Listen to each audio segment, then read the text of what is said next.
Hey guys, we are going to learn how to check somebody else's likes on Instagram, and I'd love to do is to launch the Instagram application.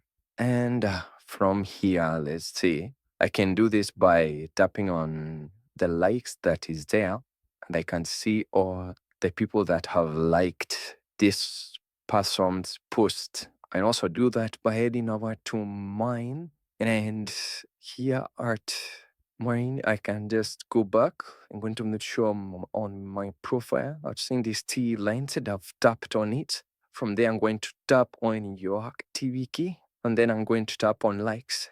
From there, I can see all the reviews that I have liked from the news to orders, like this very filter it out, or dates, or all content types, or others.